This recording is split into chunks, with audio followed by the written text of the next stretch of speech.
Gloria al Señor, gloria a Dios, mis amados, bienvenidos en esta mañana, este nuevo tiempo de bendición, este nuevo tiempo en la presencia de nuestro Señor Jesucristo. Aquí estamos reunidos una vez más para aprender de Dios, para aprender de su palabra, para recibir una enseñanza más que viene del corazón del Señor. Y hemos denominado este mensaje en esta hora 7, el número divino y perfecto. Y es que al mirar las escrituras, mis amados, nos encontramos con esta verdad, que ese 7 es el número de Dios. Y yo quiero que lo miremos, obviamente, a la luz de la palabra y aprendamos de por qué podemos decir que ese es el número perfecto o es el número divino. Quiero que mires inicialmente Génesis 4, vamos a observar allí el verso 15, Génesis 4, verso 15. Dice la escritura: y le respondió Jehová, ciertamente que cualquiera que matare a Caín 7 veces será castigado. Entonces Jehová puso señal en Caín para que no lo matase cualquiera que le hallara. Amén y amén. Nosotros sabemos perfectamente, iglesia, que Caín, por envidia, mató a su hermano Abel. Pero después, cuando Dios da estas palabras, Él está diciendo claramente: nadie podrá levantar su mano contra Caín. Y el que intentare hacerlo, ¿sí? Dice aquí la escritura: ciertamente que cualquiera que matare a Caín 7 veces será castigado. Y cuando empiezo a hacer este estudio, iglesia, me doy cuenta definitivamente que el hombre por mano propia no puede tomar venganza, no puede colocar la justicia en sus manos, sino la justicia definitivamente debe estar única y exclusivamente en el Señor. Él es el único que tiene el poder y la autoridad, hermano, de juzgar, de sentenciar. El hombre no puede colocarse en la posición de Dios. Y obviamente cuando estaban allí el Señor dando esto, la historia diría que Caín habría matado a Abel, y tal vez muchos intentarían levantar su mano en contra de Caín. Pero Dios había dicho que nadie lo podría hacer porque vendría un castigo, ¿cierto? Y dice que ese castigo sería 7 veces, obviamente castigado por la mano de Dios. Dios tomó el control. Dios nunca estuvo de acuerdo, obviamente, con la muerte de Abel. De por sí, obviamente, Dios se complació en su corazón de la ofrenda que había traído Abel a la presencia del Señor. Y no es que Dios estuviese respaldando a Caín en ningún momento. Por lo contrario, el castigo de Caín iba a estar única y exclusivamente en las manos de Dios. Y acá, iglesia, vamos a entender que, obvio, en la vida van a haber personas que nos van a causar daño. Van a haber personas en las cuales el hombre en algún momento tendrá sentimientos de venganza, de hacer justicia por su propia mano. Pero aquí es donde la palabra me enseña que yo no lo puedo hacer. Yo debo dejar eso en las manos de Dios. Lo que tú deseas para los demás podría venir sobre ti 7 veces aún peor. El mal que tú deseas sobre otros podría devolverse. Y la vida, hermano, cuando tú llegas a los pies del Señor, empiezas a comprender todo este tipo de cosas. Que tú no debes tomar venganza por mano propia, que debes desechar los sentimientos de ira, de enojo, de rabia hacia las personas que están a tu alrededor, y tan solamente dejarlo en las manos del Señor, que es el único juez justo que hay sobre la tierra. Cualquiera que quisiera levantar entonces su mano contra Caín sería 7 veces castigado. Y eso me muestra la soberanía de Dios, que Él es el que hace justicia, que Él es el que juzga con rectitud, con equidad.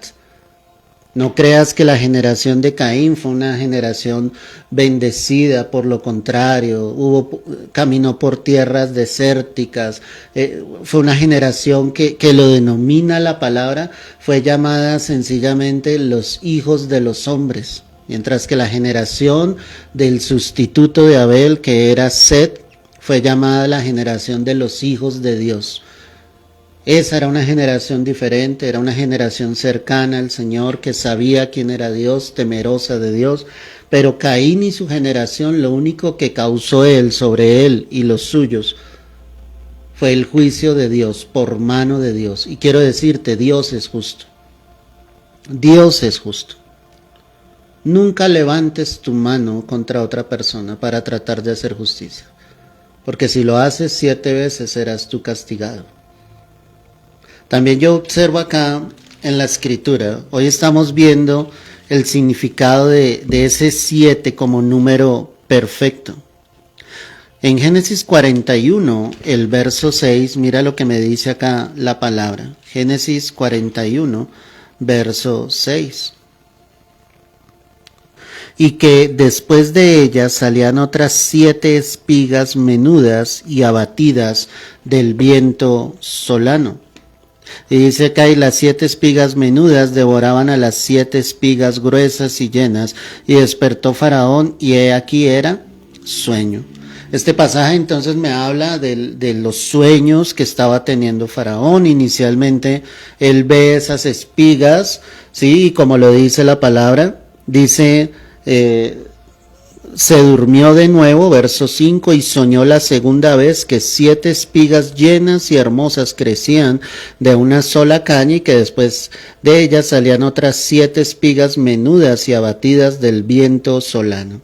Y ese sueño de esas 7 espigas, ¿cierto?, frondosas, hermosas, y esas 7 espigas abatidas, lo que mostraba, como lo sabemos, al igual que esas vacas gordas y esas vacas flacas, lo que estaba mostrando era 7 años de abundancia, pero después de esos 7 años de abundancia, otros 7 años de escasez. Y cuando encuentro esto, que Dios le estaba obviamente dando en sueños a Faraón, que solamente podría llegar a ser interpretado por José, porque el Espíritu de Dios obviamente estaba con José, y Dios le daba el privilegio y la bendición, obviamente, de poder dar la revelación de esos sueños. Ahí encontramos cómo Dios tiene el control absoluto sobre la tierra. Él puede hacer que la tierra prospere, Él puede hacer que la tierra sea bendecida, Él puede hacer que la tierra florezca, que la semilla que se siembra sencillamente crezca y dé fruto en abundancia, pero de la misma manera, ese mismo Dios puede hacer que la tierra se seque, que no dé su fruto, que venga la escasez, que venga la hambruna. El ser humano no puede depender de sí mismo. El ser humano tiene que depender siempre de Dios. Si Faraón no hubiese tomado la decisión sabia de colocar a José como gobernador de Egipto, habría sido terrible lo que habría pasado sobre la faz de la tierra. Dios trajo esos 7 años de abundancia, 7 años de abundancia donde José, con la sabiduría de Dios, con la llenura del Espíritu, supo administrar todas aquellas alimentos que llegaban, que se habían sembrado, que habían dado fruto, supo llenar sus graneros para que hubiese sobre Egipto provisión, y no solamente sobre Egipto, sino sobre toda la tierra en esos 7 años de escasez que iban a venir. Y cuando yo me doy cuenta de esto, pues me doy cuenta que Dios definitivamente es el proveedor. Y escúchame muy bien lo que te voy a decir. Cuando hablamos de ese número 7, estamos hablando que Dios en su perfección y en su divinidad, Él proveerá. En los tiempos de escasez, en los tiempos donde venga la hambruna sobre la tierra, la hambruna que va a venir, iglesia. Porque aunque te sea difícil creerlo, la tierra va a vivir el momento más difícil que nunca antes ha vivido. Tal vez la iglesia llegará a vivir algo de eso, pero no lo que se vivirá en la gran tribulación, donde la hambruna sobre la tierra será impresionante. ¿A causa de qué? De los juicios que Dios traerá sobre la tierra por causa del pecado y la desobediencia, por causa de que aquellos rechazaron el amor de la verdad para ser salvos. Pero cuando yo entiendo que en ese número perfecto, en ese número divino está Dios, Dios dará la sabiduría a su pueblo en los años de abundancia, en esos 7 años de abundancia. Dios proveerá para los suyos, pero de la misma manera tú debes pedir para que tengas la sabiduría para saber guardar también para cuando vengan los 7 años de escasez, cuando la tierra viva momentos difíciles. Pero pese a todo eso, el que está aferrado a Dios, el que está tomado de la mano del Señor, Dios no le va a desamparar. Dios no le va a soltar de su mano. Dios estará allí proveyendo de una manera milagrosa, de una manera sorprendente para todo su pueblo, pero para aquellos que hayan confiado en el Señor, para aquellos que se hayan tomado fielmente de la mano de Dios. Este pasaje entonces deja ver esto, cómo Dios es el proveedor, cómo Dios en su soberanía provee para la tierra, pero de la misma manera Él también puede cerrar los cielos. Y hay de aquellos que no estén tomados de la mano de Dios. Hay de aquellos que no estén buscando a Dios, porque el momento difícil llegará para ellos.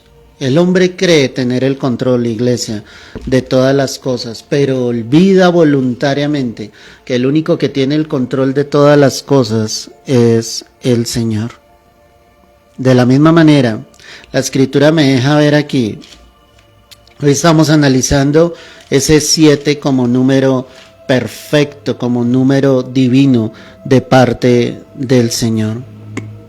Y quiero que mires Josué capítulo 6, el verso 4. Josué 6, verso 4.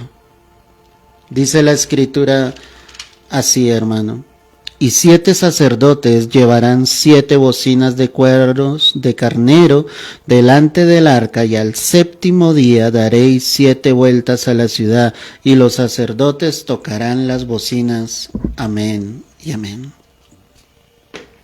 Esta es la estrategia que Dios le entregó a Josué para conquistar Jericó. Era el primer pueblo que ellos iban a conquistar. Y Dios le da una estrategia que humanamente era ilógico al razonamiento. Él estaba diciendo, debes llevar a 7 de los sacerdotes. Estos sacerdotes llevarán 7 bocinas delante del arca, darán una vuelta cada día, ¿cierto? Durante 6 días, pero al 7º día, dice acá la Escritura, daréis 7 vueltas a la ciudad, y los sacerdotes tocarán la bocina. Cuando toquen prolongadamente el cuerno de carnero, así que oigáis el sonido de la bocina, todo el pueblo gritará a gran voz, y el muro de la ciudad caerá. Entonces subirá el pueblo cada uno hacia adelante. Amén y amén. Esa era la estrategia. 7 sacerdotes, 7 bocinas, 7 vueltas, una cada día, y en el 7º día darían 7 vueltas a la ciudad de Jericó. Cuando acabaren de dar la 7ª vuelta, las bocinas serían tocadas por los sacerdotes prolongadamente, y el pueblo, al escuchar el sonido de la bocina, gritaría fuertemente, y los muros de la ciudad caerían. Aquí es donde yo encuentro en este número perfecto y divino que el que pelea por nosotros es Dios. La batalla no es tuya. El caballo se alista para la batalla, pero Jehová es quien da la victoria. Y aunque el caballo sale con toda su fuerza, con todo su ímpetu, y montado en él el jinete que le está guiando para salir a la batalla, para ir a conquistar, si éste no está con Dios, lo único que va a sufrir es una derrota. Por eso esta estrategia, donde Dios muestra que Él es el que batalla, que Él es el que pelea, que Él es el que da la victoria, que las cosas se deben hacer a la manera de Dios, no a la manera del hombre, no a la manera en que nosotros pensamos, que debemos ser conscientes de que Él es el que libra nuestras batallas. Los muros cayeron y el pueblo entró sencillamente y saqueó, obviamente, acabó con todo lo que había allí. En Jericó debían matar absolutamente a todos los que estaban allí. Hubo alguien que fue Acán, que tomó del anatema, y cuando hablamos de la palabra anatema, eso te lo enseñaba en otro mensaje que entregué. Se llama el pecado de Acán, si la quieres buscar. Y allí te enseñaba por el hecho de que Acán había sacado el anatema, había sacado del botín algo. Al ir a pelear Israel contra el siguiente pueblo, el pueblo sufrió una derrota y Josué nos explicaba qué era lo que había sucedido. Y Dios le habló y le dijo, es que hay un anatema dentro del pueblo. Y era Acán. Y Acán tuvo que morir con toda su familia por ese pecado. Porque a veces la gente intenta hacer las cosas a su manera. Dios había dicho, no pueden tomar absolutamente nada del botín. Los muros van a caer, los muros van a ser derribados, pero ustedes tienen que acabar con absolutamente todo lo que hay allí en Jericó. Yo te pregunto en esta mañana, si tú entiendes esto, que es la estrategia de Dios, que es el plan de Dios, que es la manera en la que Dios quiere hacer las cosas, ¿tú sigues intentando hacerlo en tus propias fuerzas? ¿Sigues librando tus batallas por sí mismo? Aquí el número 7 es prominente y aparece de una manera sobrenatural, donde Dios muestra claramente cómo Él planea la estrategia, cómo Él dice, es a mi manera, y vemos a un Josué sensible. En ningún momento replica, le dice, Señor, esto es absurdo, ¿cómo vamos a tomar la ciudad de esta manera? No, Josué fue totalmente obediente. Josué fue sensible a la voz del Señor y él solamente hizo como Dios le había dicho que hiciese. Y el pueblo conquistó. Fue el primero de 33 pueblos, escúchame esto, que conquistaron. Esa era la tierra prometida. Dios había prometido una tierra que fluía leche y miel, pero ahora ellos debían ir y conquistar esa tierra, pero no lo podían hacer en sus fuerzas. Dios debía estar con ellos para que ellos vieran la gloria del Señor, para que ellos vieran la manifestación del poder de Dios.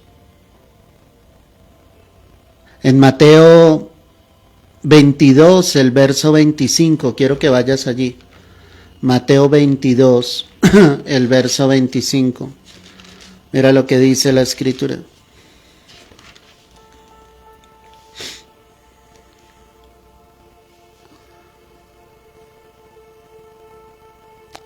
Lee el contexto. Aquel día vinieron a él, verso 23, los saduceos que dicen que no hay resurrección y le preguntaron, diciendo, Maestro, Moisés dijo, si alguno muriere sin hijos, su hermano se casará con su mujer y levantará descendencia a su hermano. Hubo pues entre nosotros 7 hermanos, y el primero se casó y murió, y no teniendo descendencia dejó su mujer a su hermano. De la misma manera también el segundo y el tercero hasta el séptimo, y después de todos murió también la mujer. En la resurrección pues, ¿de cuál de los 7 será ella mujer, ya que todos la tuvieron? Entonces respondiendo Jesús le dijo, erras ignorando las escrituras y el poder de Dios, porque en la resurrección ni se casarán ni se darán en casamiento, sino serán como ángeles de Dios en los cielos. Pero respecto a la resurrección de los muertos, ¿no habéis leído lo que fue dicho por Dios cuando dijo, yo soy el Dios de Abraham, el de Jacob, el de Isaac y de Jacob? Dios no es Dios de muertos, sino de vivos. Y oyendo esto, la gente se admiraba de su doctrina. Qué impresionante este pasaje, porque los saduceos llegan a ponerle como una prueba al Señor y dice, una mujer que tuvo un marido y el marido murió, y la ley ordenaba que el hermano de este hombre le tomase por mujer, y el hecho es de que esta mujer había tenido 7 maridos. Y al final ella murió y ellos le preguntan, cuando venga la resurrección de los muertos, ¿de quién será ella, obviamente, esposa? ¿Cuál será su marido, el que aparezca en el cielo? Y hay algo muy importante que el Señor dice acá. Dice, en la resurrección ni se casarán ni se darán en casamiento. Seremos como los ángeles de Dios en el cielo. Y aquí cuando encuentro este pasaje yo me doy cuenta, obviamente, de la perfección de Dios. Él nos permite vivir en esta tierra, disfrutar de las bendiciones, disfrutar del hogar, de la familia, de nuestros hijos, de las personas que nos rodean. Pero según este pasaje, cuando nosotros lleguemos al cielo, seremos como los ángeles de Dios en el cielo. La palabra dice allí en Corintios por el apóstol Pablo que nuestros cuerpos serán transformados, es decir, este cuerpo nunca va a entrar, ¿sí?, al cielo. Cuando Él sea el arrebatamiento y los muertos en Cristo resuciten primero, o los que estemos vivos, seremos transformados. Dios nos entregará un cuerpo glorioso que sea capaz de entrar al cielo, sin pecado, sin maldad. Es decir, lo más seguro, iglesia, es que seamos irreconocibles en el cielo. Ya no importará, escúchame bien esto, quién fue tu hijo, tu hija, quién fue tu esposo, tu padre, tu madre. O sea, lo único que tú querrás en el cielo es adorar a Dios, glorificar al Señor. Todo tu énfasis va a estar en Él. Por eso Él está mostrando esto. Y Él está mostrando que Él es perfecto, que Él es ese ser divino en el cual todos nosotros le rendiremos adoración. La tierra es una cosa y el cielo es otra cosa muy diferente. En el cielo el único énfasis va a ser el Señor. En el cielo el único énfasis va a ser adorar a Dios, glorificar el nombre del Señor, adorarlo, exaltarlo. No habrá tristeza, no habrá dolor, no habrá llanto, no recordarás lo que viviste en la tierra, sino sabrás que estás ante el Dios grande y el Dios poderoso. Eso es lo que nos deja ver la palabra en este escrito. También quiero que miremos sobre lo que estamos analizando. Hechos 6, verso 3. Y esto lo alcanzamos a analizar en nuestro estudio bíblico de Hechos, pero quiero que lo recordemos en esta hora. Hechos 6, verso 3. Mira lo que dice acá la escritura. Buscad pues, hermanos, de entre vosotros a 7 varones de buen testimonio, llenos del Espíritu Santo y de sabiduría, a quienes encarguemos este trabajo. Cuando van a elegir a esos diáconos, los apóstoles deciden que sean 7. Qué curioso que no digan elijan 12. Ellos dijeron elijan a 7 varones de buen testimonio, que estén llenos del Espíritu Santo, que puedan servir a las mesas. Y recuerda que lo que aprendimos en Hechos, lo que ellos hacían era cuidar de las viudas, de la administración, de las finanzas de las viudas, en otras palabras, que a ellas no les faltase absolutamente nada. Pero aquí en la palabra parece que eran 7 varones, dentro de los cuales estaba Esteban, que fue capaz de entregar su vida. Murió apedreado, viendo los cielos abiertos y al Hijo de Dios sentado a la diestra del Padre. Cuando observamos estos 7 varones acá, lo que observamos es que definitivamente los apóstoles eran guiados por el Señor, eran dirigidos por Dios. No era casualidad que ellos estuviesen diciendo 7 varones. Y esos 7 varones tenían esas características de buen testimonio, como lo dice la palabra, y llenos del Espíritu Santo y que estén llenos de sabiduría. Cuando miramos entonces esto, eso es lo que Dios quiere. Dios quiere esas características en nosotros, que estemos llenos de Dios, que demos testimonio a las personas que están a nuestro alrededor de que Cristo vive en nosotros, que haya sabiduría en nosotros, la sabiduría de Dios para guiar nuestras vidas, para guiar las vidas de otros. La labor que ellos iban a tener no era menos importante. Los discípulos dijeron, nosotros debemos seguir predicando el evangelio, pero no se pueden desatender a las viudas. Ellas necesitan de un cuidado especial. Para todo lo que nosotros hagamos dentro y fuera de la iglesia necesitamos eso. Yo quiero que tú pienses que tú debes ser uno de esos 7 varones o de esas 7 mujeres que tengan esas características, que a donde tú vayas la llenura del Espíritu Santo esté sobre tu vida, que tú seas un instrumento en las manos de Dios para glorificar al Señor, para guiar a otros a los pies de nuestro Señor Jesucristo. Finalmente, mi amado, en Apocalipsis, quiero que mires allí conmigo. Apocalipsis.